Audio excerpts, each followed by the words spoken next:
జీవితంలో ఒక్కసారైనా చేయాల్సిన యాత్ర చార్ధామ్. లతగారి ఆధ్వర్యంలో సంప్రదించండి.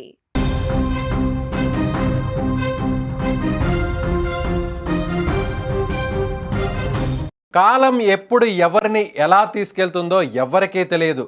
అప్పటి వరకు ఎంతో ఆనందంగా అన్యోన్యంగా కలిసిమెలిసి ఉన్న ఆ కుటుంబంలో ఒకే ఒక్క క్షణంలో చీకటి అలుముకుంది.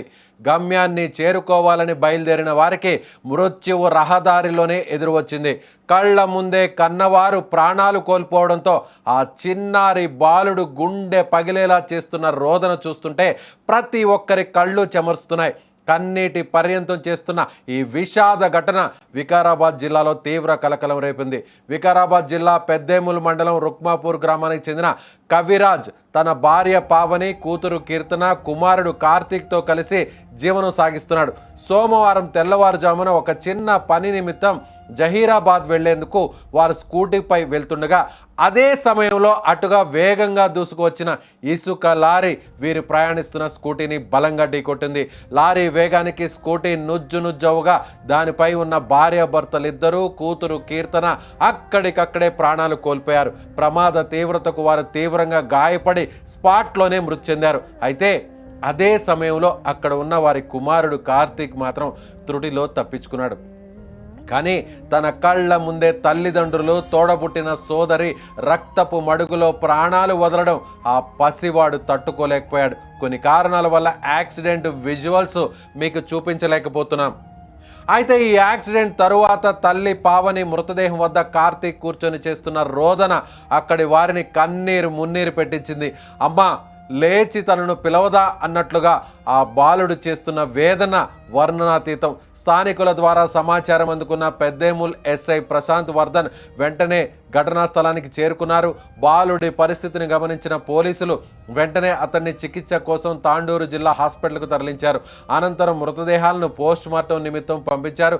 కుటుంబ సభ్యులందరినీ కోల్పోయిన ఆ బాలుడు ఇప్పుడు ఒంటరిగా అనాథలా మిగిలిపోవడం అందరినీ కలిచివేస్తుంది. ప్రమాదానికి కారణమైన లారీ డ్రైవర్పై కేసు నమోదు చేసిన పోలీసులు దర్యాప్తును వేగవంతం చేశారు. రోడ్డు ప్రమాదాలు నిండు ప్రాణాలను బలిగొంటున్న తీరు మరెన్నో కుటుంబాల్లో తీరని విషాదాన్ని మిగులుస్తోంది. కళ్ళ ముందే కుటుంబం మొత్తం కనుమరుగు కావడంతో రుక్మాపూర్ గ్రామంలో ఇప్పుడు విషాద ఛాయలు అలుముకున్నాయి.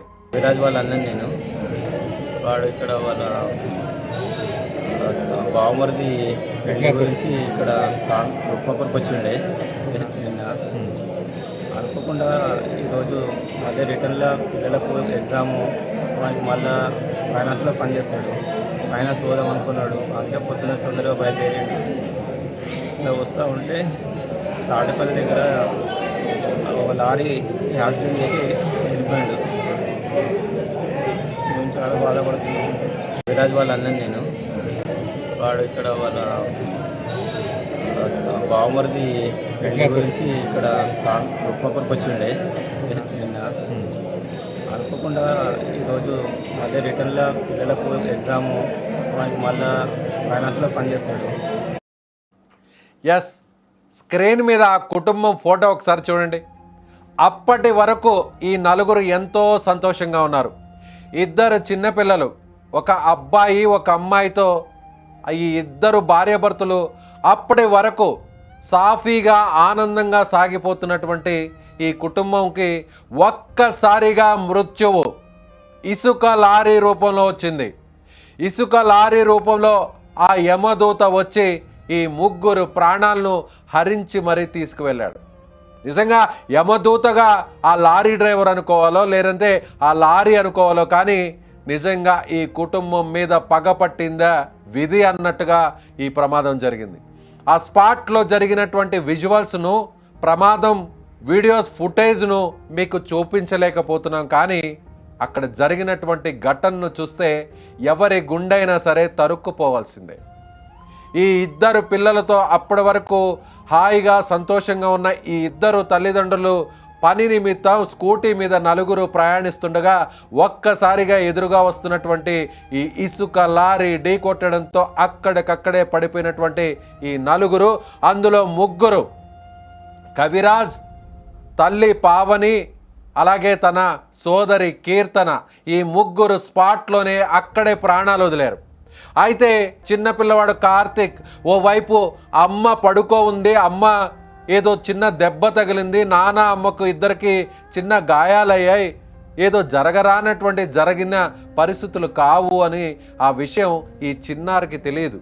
ఈ చిన్నారి బాలుడికి ఏమాత్రం తెలియని పరిస్థితి.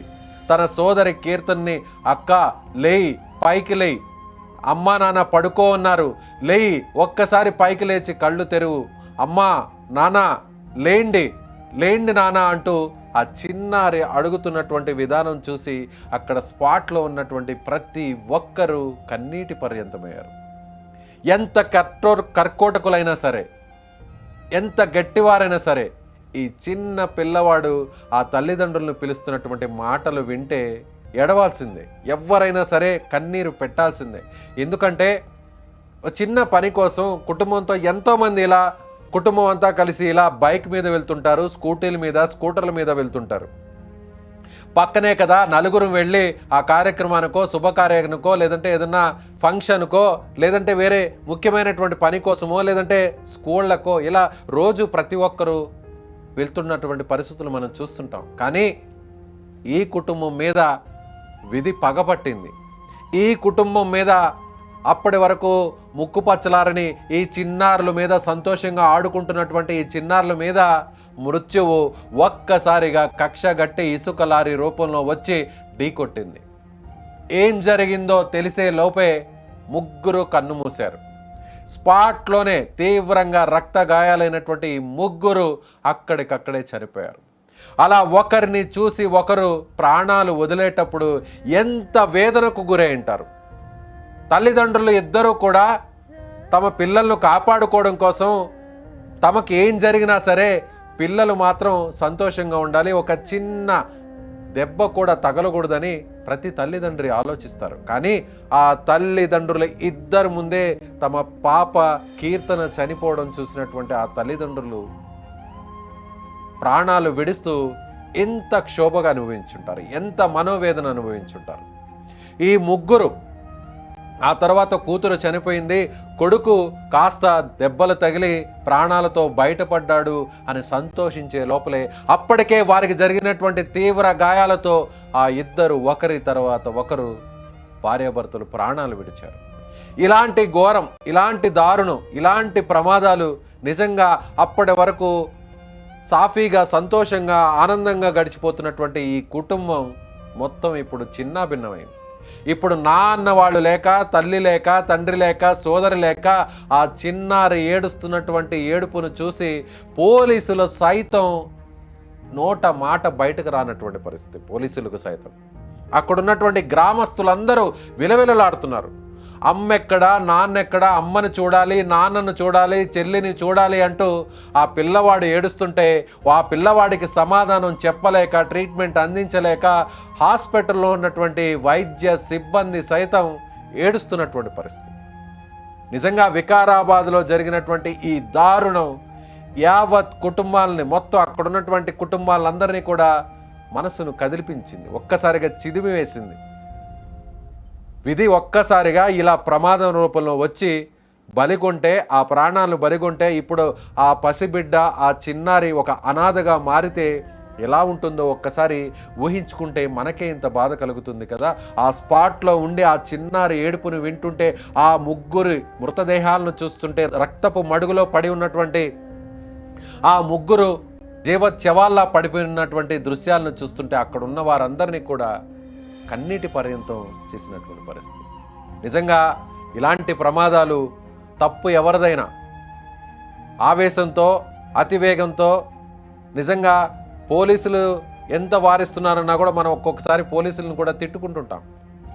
ఇలా కుటుంబంతో బైక్ మీద ఇద్దరు ప్రయాణించడం ఉత్తమం, ముగ్గురు ప్రయాణించడం నేరం, నలుగురు ప్రయాణించడం అంతకంటే ప్రమాదకరం.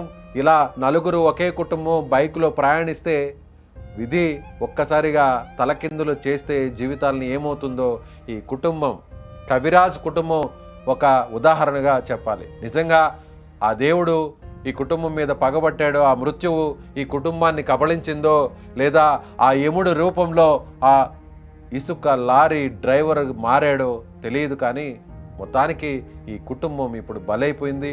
ఆ చిన్నారి ఒక అనాథగా మారిపోయాడు. ఆ చిన్నారిని తలుచుకుంటూనే ప్రతి ఒక్కరు కూడా చలించిపోతున్నటువంటి పరిస్థితి. మీకేమనిపిస్తుంది? ఇలాంటి రోడ్డు ప్రమాదాల వల్ల, ఇలాంటి అతి చిన్న నిర్లక్ష్యం వల్ల, లేదా అతి వేగంతో ప్రయాణిస్తుండడం వల్ల ఇలా కుటుంబాలు బలైపోతూ ఇలాంటి కార్తీక్ లాంటి అనాథలుగా మారుస్తున్నటువంటి జీవితాలను మనం ఎన్నో చూస్తుంటాం. ఇప్పటికైనా ఈ వీడియోని, ఈ వార్తను చూస్తున్న వారు ఇలా అతి వేగంతో వెళ్లకుండా, ఇలా కుటుంబాలతో మొత్తం అందరూ కలిసి 3 లేదా 4 ఇలా బైకుల మీద, స్కూటర్ల మీద వెళ్లకుండా ఉండాలని మరోసారి సుమన్ టీవీ కోరుతుంది. నిజంగా ఈ కుటుంబాన్ని చూస్తే మీకేమనిపిస్తుందో మీ అభిప్రాయాన్ని కూడా కామెంట్ రూపంలో తెలియజేయండి.